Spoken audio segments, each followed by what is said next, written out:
Baik, pernah Rasulullah menuturkan 4 benda pada hari tersebut kan. Siapa yang masuk ke rumah Abu Sufyan, dia akan mendapat keamanan. Siapa yang masuk ke dalam Masjidil Haram, dia akan mendapat keamanan. Siapa yang meletakkan senjata-senjata mereka, dia akan dapat keamanan. Siapa yang menutup pintu-pintu rumah mereka, dia akan dapat keamanan.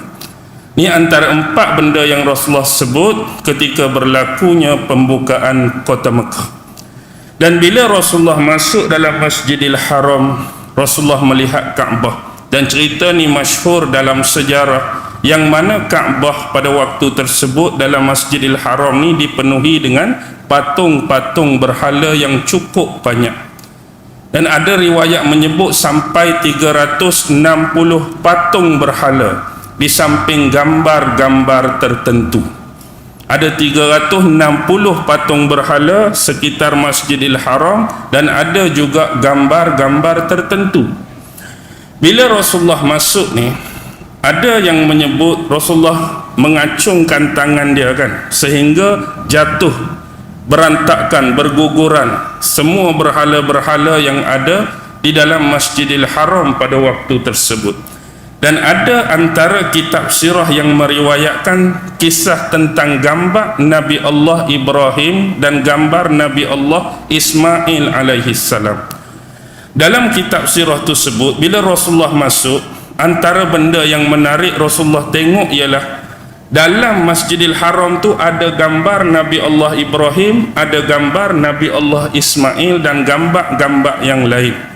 Sehingga ada hadis yang menyebut Rasulullah bersabda, qatalahumullahu ja'alu syaikhana Ibrahim yastaqsimu bil azlam. Ma sya'na Ibrahim wal azlam. Yang tak cantik pada gambar tersebut bukan masalah pada gambar Nabi Ibrahim tu. Yang tak cantik pada gambar tersebut seolah-olah mereka kerik gambar Nabi Ibrahim duk pegang azlam. Apa dia azlam?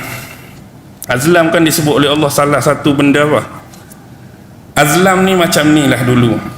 Antara orang dulu, dia bukan mengundi nasib azlam ni. Dia macam, kalau dia nak melakukan satu-satu perjalanan, atau dia nak buat sesuatu, ataupun dia bernazar, azlam ni, dia macam satu bekah yang panjang. Kalau kita boleh, mungkin kita boleh buat daripada buluh, ataupun macam shuttlecock punya bekah tu.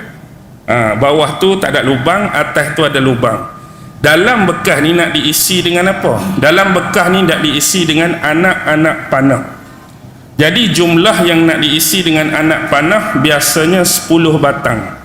10 batang, 5 batang tu hak sempurna. Anak panah yang ada tempat pegang tu dengan mata siap, 5 batang. 5 lagi ialah anak panah yang ada pemegang saja tapi dah dicabut 5 mata tu.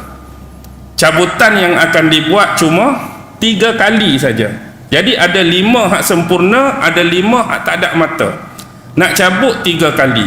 Sekiranya kita berniat apa, nak berjalan jauh ke, ada nazar apa, cabutan yang pertama hak ada mata. Okey, cantik, letak dulu. Katakan cabutan yang kedua pun ada mata, cantik. Cabutan yang ketiga pun ada mata, cantik. Okey, boleh buatlah benda tu. Kalau cabut hak mula-mula tak ada, cabut yang kedua tak ada, cabut yang ketiga tak ada, melingkuplah ni. Jadi tak payah buatlah. Yang jadi 3 kali tu takut macam ni. Takut yang pertama tu hak sempurna, takut yang kedua tu tak sempurna. Jadi penentuan pada hak ketiga ni. Jadi kalau cabut hak ketiga okey, 2 1 boleh buat. Kalau cabut hak ketiga 2 1 hak tak okey, tak payah buat. Itulah azlam. Jadi seolah-olah gambar tu ada azlam duduk dengan Nabi Ibrahim. Tu tak cantik.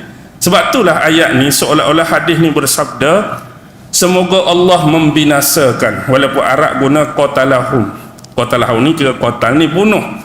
Semoga Allah membinasakan mereka yang menjadikan syaikhana, orang tua kita Ibrahim, yastaqsimu, bersumpah dengan azlam ni. Ma sya'na Ibrahim wal azlam. Apa ada kaitan, apa kena mengena bapa kita Ibrahim dengan benda ni? Jadi Rasulullah minta benda tu dibinasakan, benda tu dimusnahkan. Kemudianlah Rasulullah membaca ayat Al-Quran, daripada surah Al-Imran, seingat saya ayat 67. Ma kana Ibrahimu Yahudiyan wala Nasraniyan walakin kana hanifan wa ma kana minal musyrikin.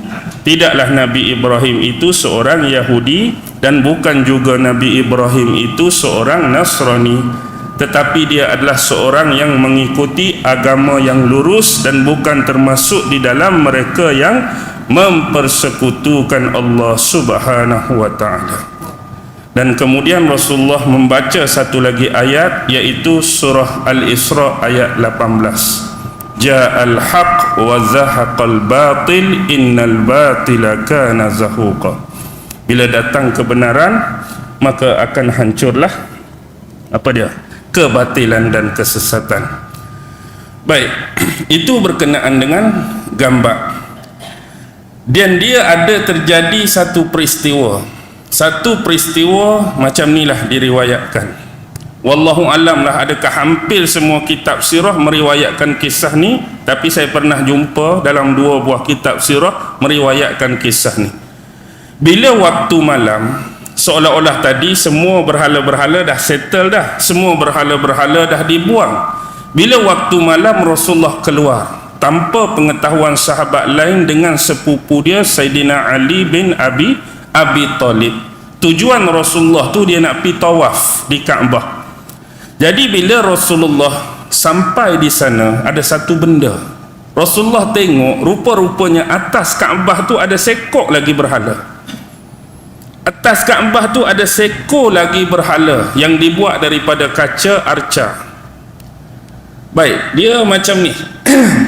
Sebelum malam tu, sebelum Rasulullah masuk siang, depan Kaabah tu hak paling besar dia ada berhala yang diberi nama Hubal.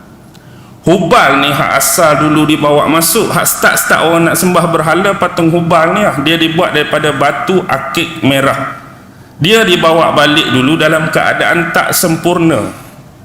Jadi saya confuse. Masalah tak sempurna tu salah satu tangan dia, kiri atau kanan ni putus.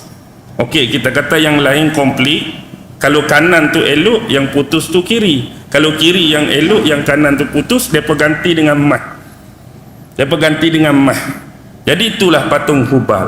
Jadi waktu Rasulullah masuk tu, Rasulullah guna tongkat dia, Rasulullah cucuk ujung tongkat tu kat mata Hubal. Kemudian Rasulullah tolak sehingga patung ni jatuh, kemudian pecah.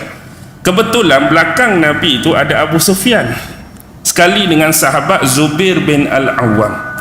Jadi Zubair tengok pada Abu Sufyan seolah macam perli lah, walaupun Abu Sufyan masuk Islam nak cakap inilah geng-geng penyembah berhala dulu. Kemudian Zubair cakap kat Abu Sufyan, wahai Abu Sufyan, kamu tengoklah apa yang berlaku kepada patung Hubal sekarang.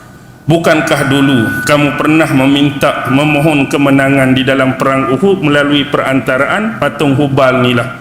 Jadi mereka dulu kan perang Badar kalah. Jadi seolah-olah sebelum nak berlaku perang Uhud tu, pi kat patung Hubal ni lah minta permohonan, minta hajat supaya dapat balas balik kekalahan dalam perang Badar, macam-macam yang diberi persembahan dan dipuji, memohon kemenangan dalam perang Uhud tu.